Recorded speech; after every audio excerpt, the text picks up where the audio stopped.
पदार्थ का सबसे छोटा कण एटम, आखिर ये दिखता कैसा है? चलिए इसके रहस्यों की दुनिया में चलते हैं। एक एटम असल में कैसा दिखता है? ये सवाल वैज्ञानिकों को 100 साल से भी ज्यादा से परेशान करता रहा है। तो कहानी शुरू होती है 1898 में जे थॉमसन से, ठीक इलेक्ट्रॉन की खोज के बाद। उन्होंने सोचा कि एटम एक तरबूज जैसा है, पॉजिटिव चार्ज गूदे की तरह और इलेक्ट्रॉन बीज की तरह। ये आइडिया सुनने में तो अच्छा था, लेकिन एक एक्सपेरिमेंट ने इस पूरी कहानी को ही पलट दिया। एंट्री होती है अर्नेस्ट रदरफोर्ड की।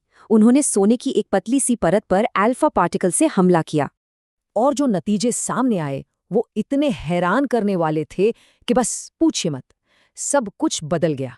ज्यादातर पार्टिकल्स तो सीधे निकल गए, पर कुछ कमाल की बात है वापस उछल पड़े। रदरफोर्ड को तो यकीन ही नहीं हुआ। बोले, ये तो ऐसा है जैसे तोप का गोला कागज से टकराकर लौट आए। इसका मतलब सिर्फ एक था, एटम का ज्यादातर हिस्सा एकदम खाली है। तो रदरफोर्ड ने एक नया मॉडल दिया, सोलर सिस्टम जैसा। बीच में छोटा सा न्यूक्लियस और इलेक्ट्रॉन चक्कर काट रहे हैं। पर यहाँ एक बड़ी प्रॉब्लम थी। फिजिक्स के हिसाब से तो इलेक्ट्रॉन को न्यूक्लियस में गिर जाना चाहिए था। और इस पहेली को सुलझाया नील्स बोर ने। उन्होंने इसमें लगाया एक क्वांटम ट्विस्ट। बोर ने कहा, इलेक्ट्रॉन कहीं भी नहीं घूम सकते, उनकी अपनी फिक्स्ड गलियां या ऑर्बिट्स होती हैं।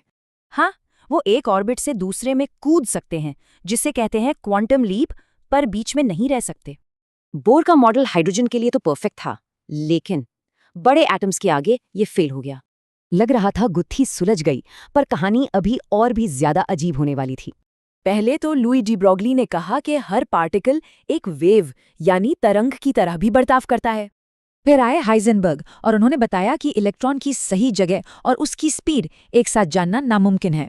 इन दो बातों ने बोर के साफ सुथरे ऑर्बिट वाले आइडिया को पूरी तरह से खारिज कर दिया। और यहीं से हमें मिला एटम का सबसे modern view, quantum mechanical model. तो अब कोई फिक्स्ड रास्ता नहीं है, बस संभावनाओं का एक बादल है जहां इलेक्ट्रॉन पाया जा सकता है। तो सोचिए, अगर एटम ज्यादातर खाली है तो ये ठोस दुनिया जिसे हम छूते हैं वो असल में क्या है?